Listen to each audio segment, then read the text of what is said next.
Salve investidores, 18º episódio da nossa série Olhando para a Carteira dos Inscritos, pessoal. Lembrando que a gente não recomenda venda nem compra de ativos. Este vídeo tem caráter somente educativo para a gente obter conhecimentos, trocar experiências, ideias e sempre respeitando que cada pessoa tem sua própria estratégia. Não deixe de comentar nesse vídeo até para poder ajudar, incentivar o nosso inscrito de hoje. E também, pessoal, peço aí a sua colaboração, se inscreva no canal, deixe seu like, ative o sininho de notificações e bora para o nosso vídeo de hoje. E a carteira do inscrito em destaque hoje é do nosso amigo Vinícius. Já venho conversando com o Vinícius há algum tempo no Instagram. Inclusive, pessoal, peço um pouquinho de paciência. Tem chegado bastante carteiras lá pelo Instagram, tá? E aos pouquinhos a gente vai gravando. Se a sua ainda não chegou, peço um pouquinho de paciência, que uma hora vai chegar, tá bom? Então, bora falar aqui um pouquinho do Vinícius. Ele tem 29 anos, atualmente mora na Austrália temporariamente. Olha só que interessante, né? Começou a investir cerca de 6 meses, e o foco dele, pessoal, é totalmente em ações brasileiras, né? Aí entra naquela questão de estratégia de cada um. E ele prefere as ações pagadoras de dividendos. Tem a intenção de acumular patrimônio em uns anos e trabalhar somente por opção ou com algo que goste. A liberdade financeira, pode proporcionar isso aqui pra gente, o conforto de trabalhar de repente naquilo que você goste ou trabalhar por opção. Isso é muito importante, é por isso que muita gente procura sempre pela liberdade financeira, não é verdade? E atualmente ele consegue investir de R$1.000 a R$4.000 mensalmente, depende mais da demanda do trabalho que ele tem lá na Austrália. Ele está fazendo uma coisa muito interessante, que é trabalhar fora do Brasil, ganhar numa moeda mais valorizada e investir aqui no Brasil, já que ele está morando lá de forma temporária. Também tenho um investimento em renda fixa, com vencimento no final do ano, usarei para reserva de oportunidade. Vamos lá, pessoal, dar uma olhada na carteira do Vinícius. Hoje ele tem R$ 62.252 aplicado, e o saldo bruto dele é R$ 63.749, ou seja, uma variação positiva de 2,40%. E aqui a gente não está contando nem os dividendos, isso a gente vai ver um pouquinho mais lá para frente. Ele começou a investir mais ou menos aqui no mês 11 de 2023, já colocou uma pancada de dinheiro, R$ 20.593, começou com muita grana. De lá para cá ele vem conseguindo aí fazer grandes aportes,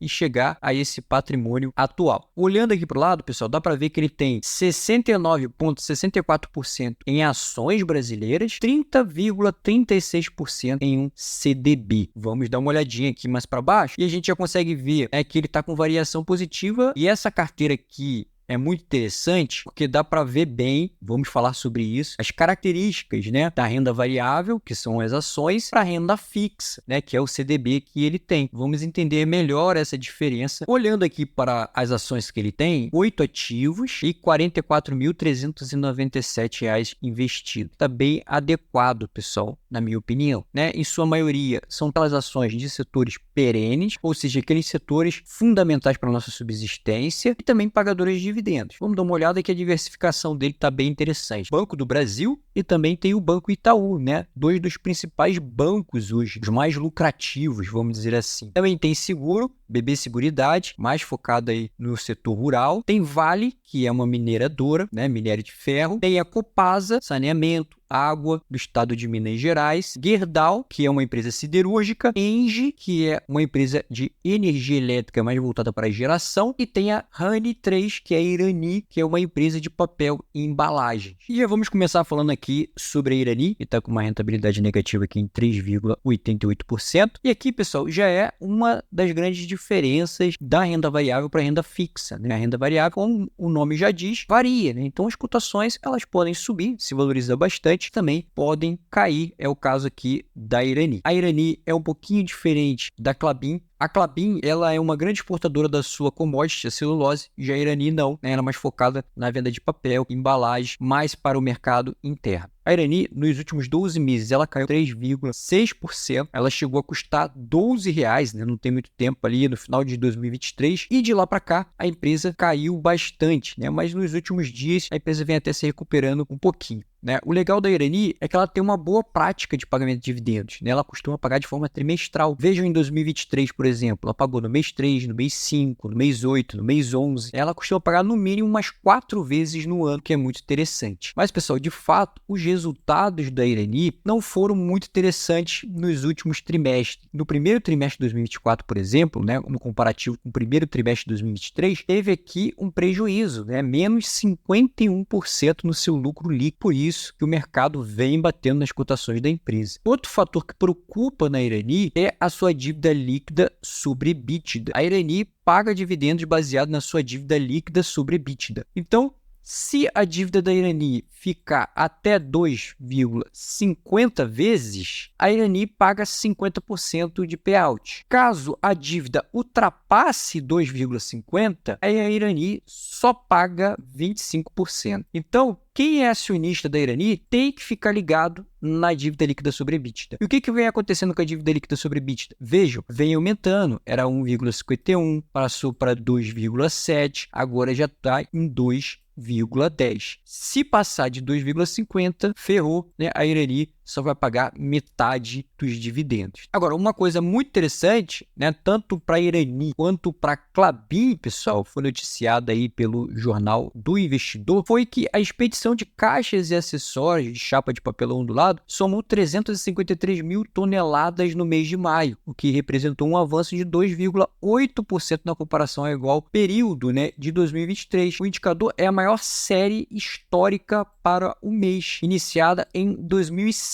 né, segundo os dados aí da Associação Brasileira de Embalagens em Papel. O volume expedido por dia foi de 14,121 mil toneladas de maio, uma alta de 5,51%, registrado em 25 dias úteis. Ou seja, né, isso é uma boa notícia, tanto aí para a Irani quanto para a Klabin. Considere ser membro do nosso canal, pessoal. É o nosso projeto Membro Vamos Junto, onde a gente vai caminhar juntos nessa jornada dos investimentos. Os membros terão acesso à nossa planilha de projeções e preço-teto das ações e também o chat exclusivo para membros, onde você vai poder conversar comigo e também com os outros membros do canal. Vai te ajudar muito nessa jornada dos investimentos. Pô, vamos falar um pouquinho aqui da Gerdau também, pessoal. Tá com uma rentabilidade negativa de menos 1,90%. A Gerdau tem um problema com o aço chinês, uma forte concorrência aqui dentro do Brasil. Hoje existe uma bolha imobiliária na China e eles estão destinando o aço, basicamente destinado ao mercado imobiliário, aqui para o Brasil, e vem criando uma forte concorrência não só para a Gerdau, mas como para a Uzi Minas e outras siderúrgicas. A Gerdau, nos últimos 12 meses, vem caindo bastante, né? Já chegou aqui a quase R$20, né? Não tem muito tempo, ali em maio de 2024. De lá para cá caiu bastante, vem se recuperando devagarzinho, né? Os múltiplos da Gerdau estão bons, no meu ponto de vista, e a empresa é uma boa pagadora de dividendos, né? Ela paga ali de forma trimestral, é muito interessante. Inclusive, em 2023, ela colocou a Datacom aqui no dia 18/8 de 2023 e pagou no dia 29/8. Então, muito se espera que a Gerdau anuncie algum dividendo aí pro mês de agosto. A GGBR, pessoal, basicamente, ó, GGBR, tá? Desculpa aqui minha letra. A GGBR basicamente é uma hold, né? Ela controla outras empresas do grupo Gerdau. E a Goal, ela é aqui, ó, no topo da cadeia. O ticket Goal é a metalúrgica, Gerdau manda em tudo, e a GGBR é a hold que manda nas outras empresas do grupo Gerdau. E vejam, pessoal, que a Copasa também é uma empresa bastante interessante, ele está com uma rentabilidade negativa aqui de menos 2,40%, né? E se a gente olhar, a Copasa se valorizou muito nos últimos 12 meses, né? 11,68%. Múltiplos interessantes, né? Indicadores interessantes, né? Ela se valorizou muito nos últimos anos, né? E isso aqui tem uma razão, pessoal. A empresa em 2017, por exemplo, tinha um lucro líquido de 560 milhões, né? E hoje tem um lucro líquido de 1,38 bilhão, ou seja, as cotações acompanharam os lucros da empresa, né? Nesse gráfico aqui embaixo fica bem claro, né, que as cotações da Copasa geralmente acompanham os seus lucros. E o que está acontecendo hoje? O lucro está bem aqui em cima, 1,39 bilhão, e a cotação está um pouquinho mais para baixo. Então, mesmo que pequena, mas é uma simetria favorável. E o que pega hoje para a Copasa, né, é esse fantasma da federalização. A novela ganhou mais um capítulo. O governo do Lula e o Rodrigo Pacheco, né, chegaram ao entendimento para permitir que a União receba ativos do Estado de Minas Gerais, como, por exemplo, participação acionária das estatais, como forma aí de recebíveis, né, em troca de abatimento das dívidas do estado de Minas Gerais. Então, realmente fica aí uma pontinha de dúvidas, né, a se preocupar com a Copasa. Mas, de antemão, pessoal, desde que eu comecei a investir, sempre teve esse fantasma da federalização. Toda vez que surgem essas notícias, a cotação dessas empresas sofrem ali no mercado. Né, da última vez, se eu não me engano, a Copasa chegou a R$18. E quem comprou se deu bem, porque logo em seguida esse assunto morreu, as cotações voltaram para o lugar e a empresa pagou um caminhão de dividendos para os seus acionistas, né? Essa aqui é a verdade. Já o Itaú, pessoal, parece que esse ano, né, o banco vem voando, né, pagando bons dividendos, aumentou o seu payout. O próprio CEO do banco, né, já declarou que esse ano ainda pode pagar dividendos extraordinários, né, para o exercício 2024. Então parece que temos aí boas notícias para o Banco Itaú. Outra empresa muito interessante, pessoal, é a Engie. Historicamente, né, sempre foi uma empresa mais cara, né, dificilmente você encontra a Engie aí a bons preços para comprar, né, é muito difícil ela te dar essa oportunidade. Porém, pessoal, o resultado da Engie teve curiosidade.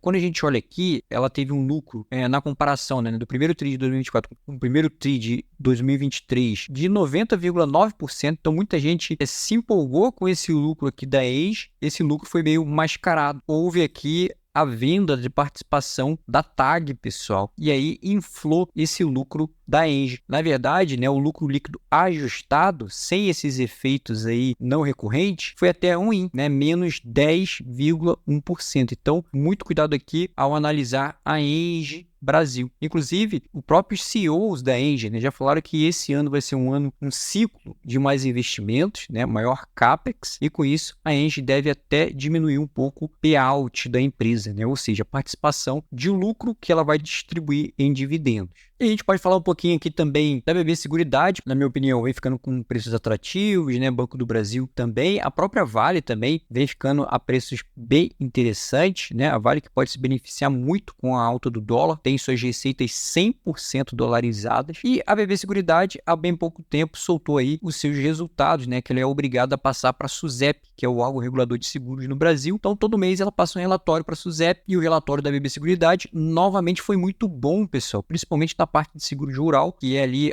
o seu principal mercado, né? Se você fizer um comparativo, ela cresceu aqui 44,8%, né, no mês de abril, e o mercado cresceu 1%, né? Então não tem concorrente para o setor rural aqui para a BB Seguridade. Impressionante. E um dos principais temores do mercado, né, é que o contrato da BB Seguridade com o Banco do Brasil acaba mais ou menos ali em 2033, né? E muita gente tem medo do Banco do Brasil não renovar esse contrato com a BB Seguridade. Mas veja que o Banco do Brasil tem 66,25% da empresa, né? O controlador da BB Seguridade. Então, na minha opinião, seria um tiro no pé do Banco do Brasil não renovar esse contrato com a BB Seguridade. De uma forma geral, pessoal, eu gostei muito aqui das ações que o Vinícius escolheu para a carteira dele, tá? Passando aqui agora para baixo, pessoal, a gente vê a renda fixa que ele tem, né? Cerca de R$19 mil aplicado. É um CDB do C6 Bank, né, pré-fixado, ou seja, esse pré-fixado aqui significa que ele já sabe qual vai ser o rendimento dele lá na frente, tá? Quando vencer, segundo ele, ao final do ano. Então ele vai pegar o rendimento dele, dentro desse rendimento já vai ser descontado o imposto de renda, e aí ele vai saber o valor líquido que ele vai ter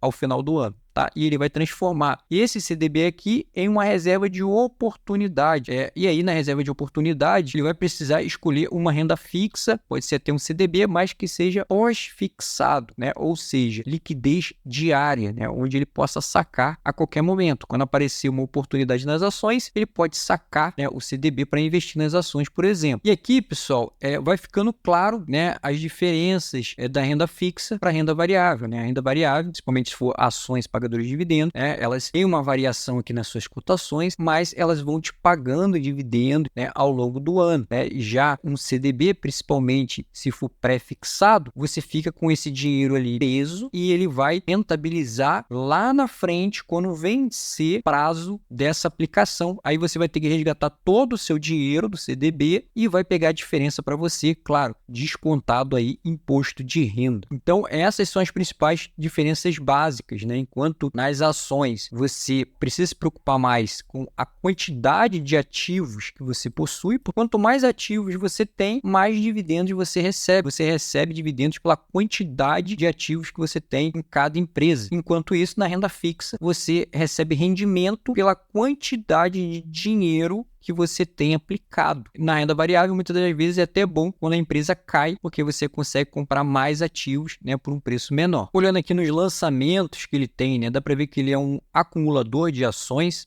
Vários meses ele vem só comprando.